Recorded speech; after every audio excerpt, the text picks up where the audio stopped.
So magandang araw po. Update ko lang po kayo sa nangyayari na ngayon dito sa amin. Hindi pa tumigil yung bagyo pero ayan na, may nasira na talaga. Dito po pala ito sa Negros Oriental. Una po itong saging namin.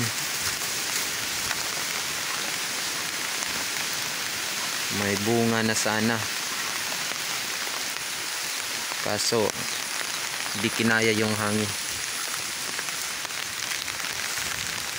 Yan po.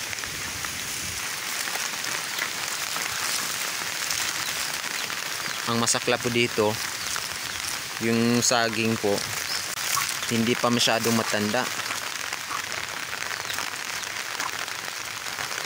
Okay sana kung katulad na nitong isa. Ayan. Okay na sana kung ganito katanda. Ayan po. Halos ganito rin kalaki yung nahulog. Ito po yung nabali. Sayang ho talaga. Ayan ho. Hindi pa masyadong matanda yung bunga. Dapat wala pa po, hindi po to masyadong makikita pag siksik na sa laman. Mapupuno pa po ito sana, kaso hindi na kinaya yung hangin.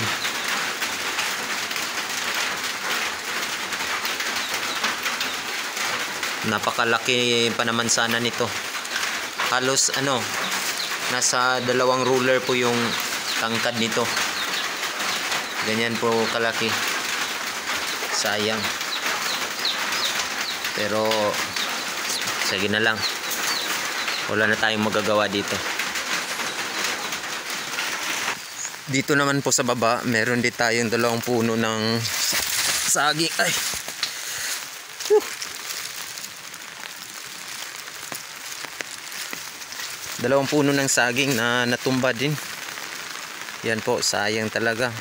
Malapit na po sana itong bubunga. Yan. Dito naman po,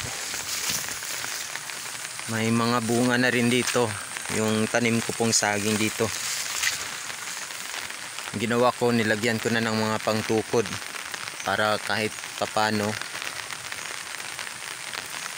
makakatulong ng konti.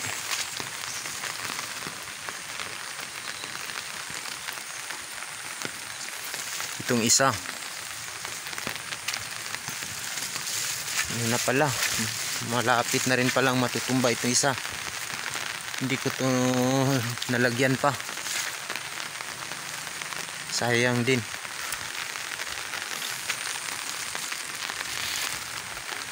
Ito may mga bunga na. Yan, nilagyan ko na ng pangtukod kasi may mga bunga na, sayang din naman. Ito rin.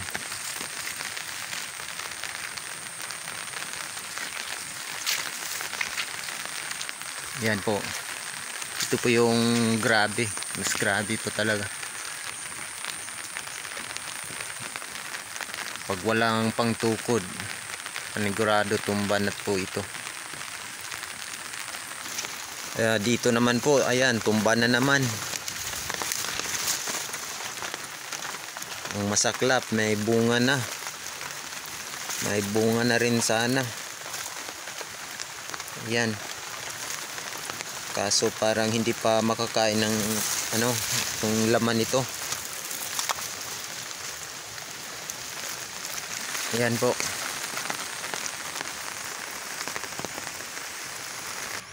Dito naman po, ayan, may puno ng nyog na natumba. Tumbay mang paburag diri. Kaya diha ra bag ighulokot lakig. Mura bag dakong baka nimo lagmit diri. Diya gidagi butahay balik diri sa. Diya puti. Okay.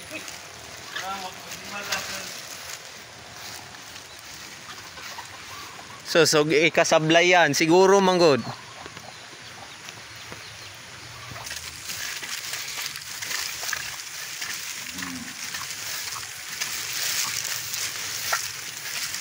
Dami po talagang ano, natumba.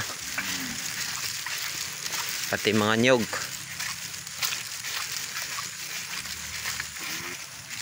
Dito naman ano, may saging din dito. Yan. Yung sitaw ng kapitbahay namin, ayan. Wala na ho talaga, mas grabe na po.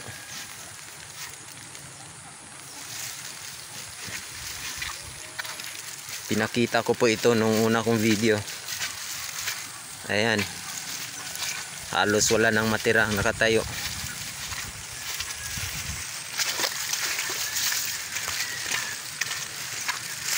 So doon po tayo sa unahan. Tignan po natin kung anong nangyari din doon. Hindi pa po tapos yung bagyo, pero marami ng ano, natumba at napinsala na mga tanim.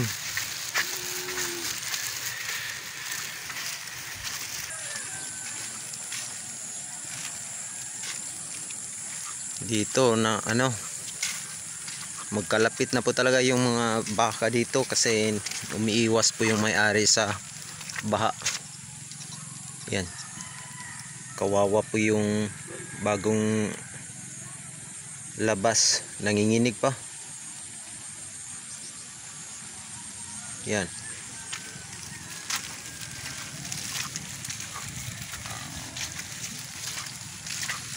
Nilagay na po dito lahat.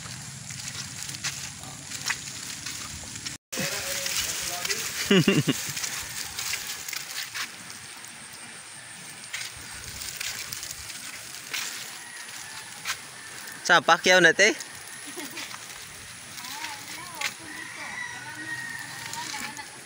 Nyading.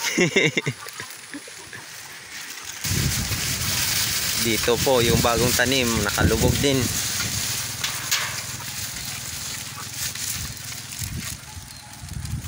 Lahat ng may tubig, puro bagong tanim po yan. Kawawa po talaga.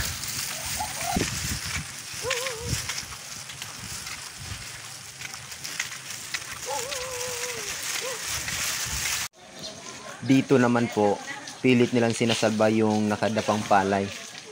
Sayang din naman. Boss, dayon! Yung ay kabang! May ni kanay kalamungging dala.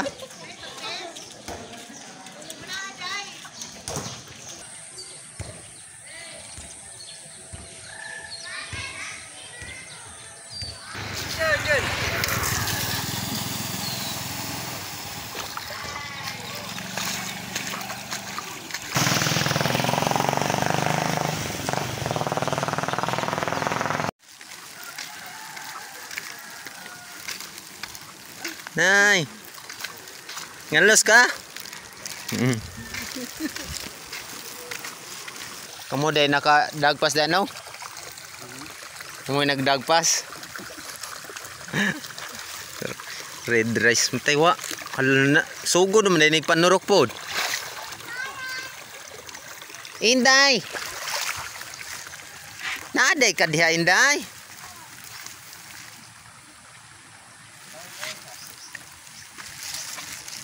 Na kay kuan Inday.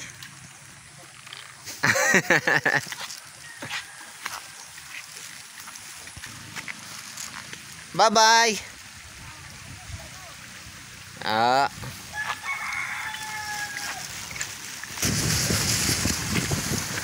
Gawon sa kate. Ga langoy-langoy ka diha. Yung may-ari tumulong na po sa pag-aani ng palay nila para mabilis lang matapos, makaiwas sa bagyo. At tay, naamang gihapon di ni muhay koan. Bali ra ba unsa dag uhay? Ha?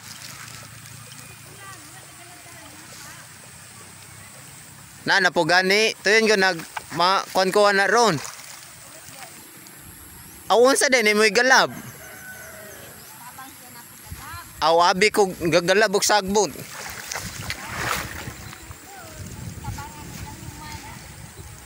Okay. Ala pikihon man kay May gani ni kay di good pare atong tuwas ibabaw nga. Ni kuan ni flat good. Aw kana usa nas problema niya. Sige ra. Bawi ra sunod mo naman ni kalagmitan kung sitwasyon matingululan.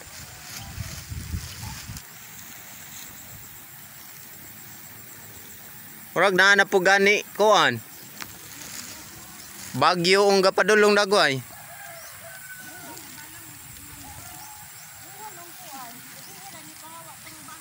Nang kay dagan man ni gasunod.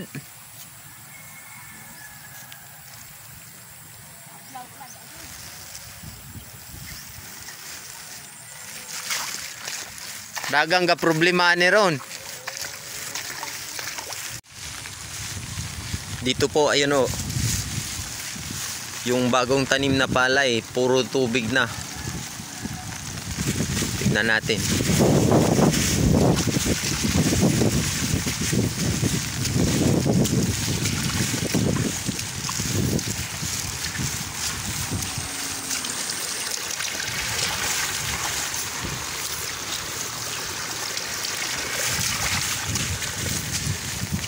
Yan o.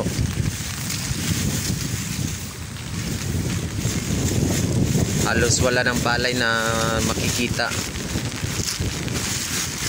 Hindi pa tapos yung bagyo pero ayan na.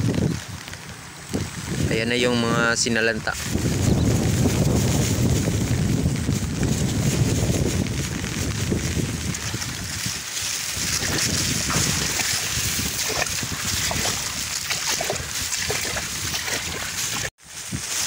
Dito rin ayan.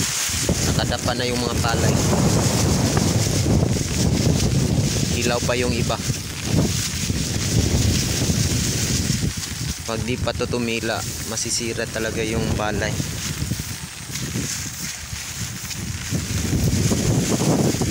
Ito naman tayo sa iba. Ito naman po yung pinakamasaklap na nangyari sa kapitbahay namin. Ayan o. Mga nakalipas nung nakaraang 3 araw, inani po ito. Kaso inabutan ng bagyo kaya naanod hanggang dito. Doon po ito nanggaling. Doon po ito inani. Kaso inabutan ng bagyo, naano dito. Halos walang natira sa palay nung may-ari. Yan. May butil pa po yan. Yan. Malaking dagok talaga to. Halos maluha-luha yung mata niya nang nagsasalaysay na ganito ang nangyari sa palay niya.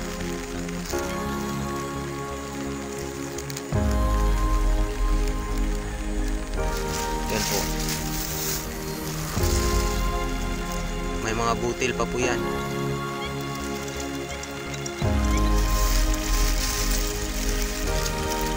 Ito din, pag dito huminto ang ulan,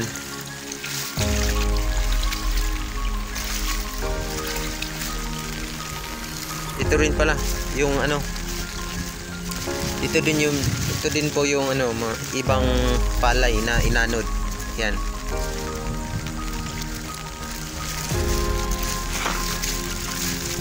Yan, mga palay po yan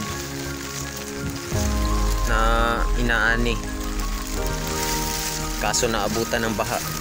Yung may-ari naman nito, yung hilaw pa, delikado din to pag nagtagal pa yung bagyo. Pag itong palay na to humiga, kawawa talaga.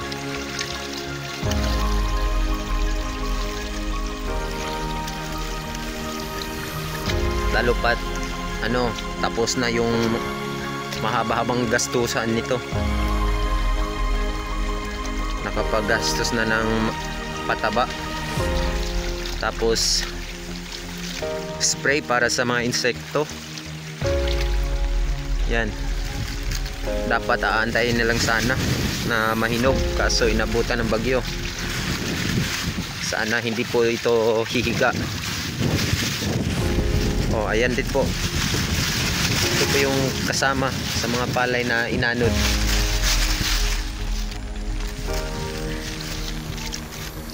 May mga butil pa ng bigas, bunga. Yan.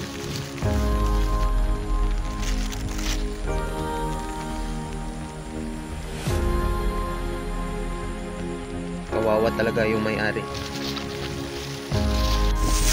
Dito rin po, ayan. Sinimula na sanang anihin kaso napabayaan dahil sa malakas na ulan. Yan. Sira din to pag nagtagal pa to.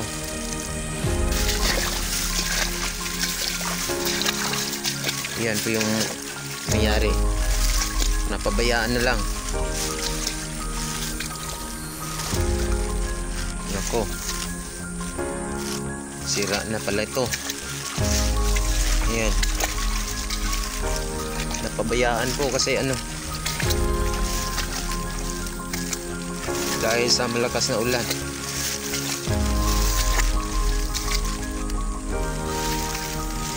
Unti-unti nang tumubo yung mga butil ng bigas. Ayan. Sira na pala ito. Ayan. May tumubo na po. Pag ganyan na, wala na. Ayan.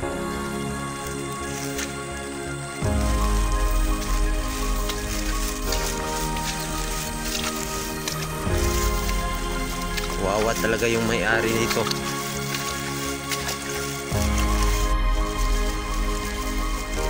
Dito naman po, ayan, mas grabe po dito.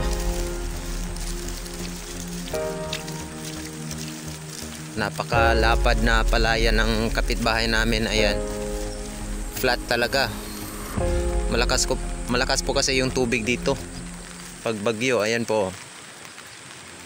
Ayan. Galing po ito lahat sa sapa kasi. Yan.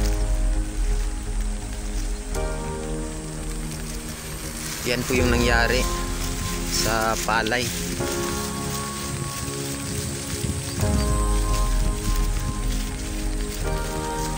Kawawa talaga.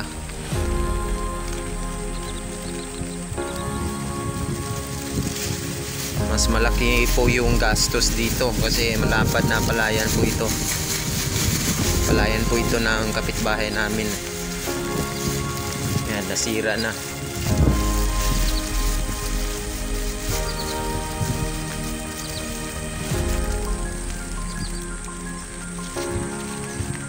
Oh, nakababad sa tubig yung mga butil.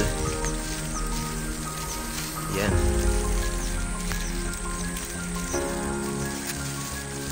Kawawa po talaga.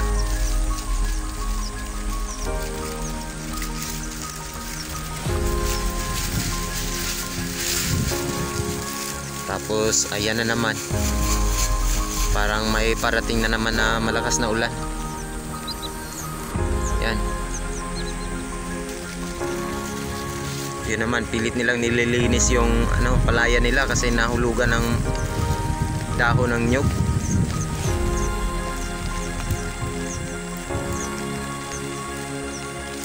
Yan.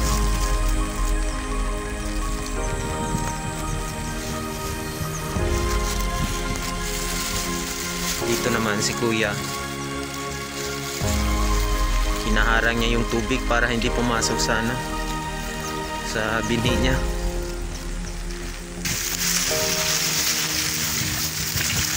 Tignan po natin yung binhi niya para sa palaya niya, yung punla pala. Ayan. Hinaharang niya yung tubig para hindi pumasok dito sa punla niya. Dading nakalusot mo ah.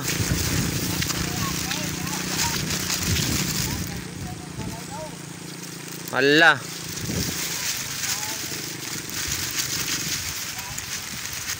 Bali naman yung hinaga.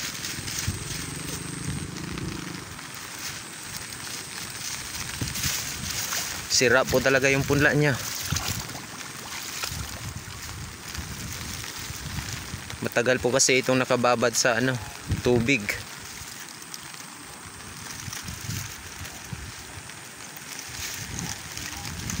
Okay sana kung matataas na yung punla, kaso bago pa lang po ito eh. Kaya ganito ang nangyari.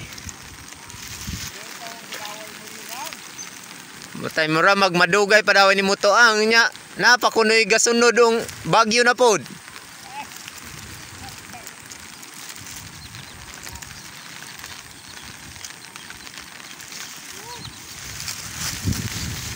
Pilit niyang hinaharang yung ano, tubig para kahit papaano mabawasan yung tubig na papasok.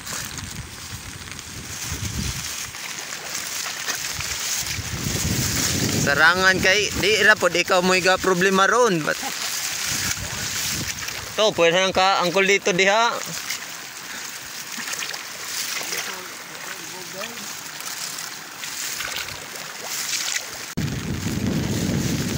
Yading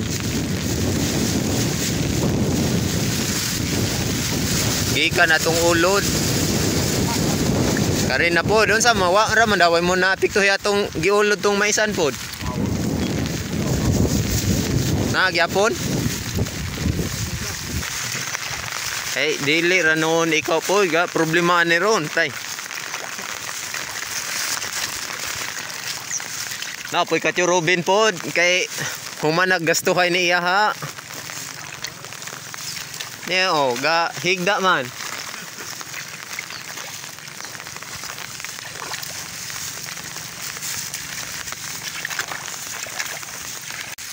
So, yun po.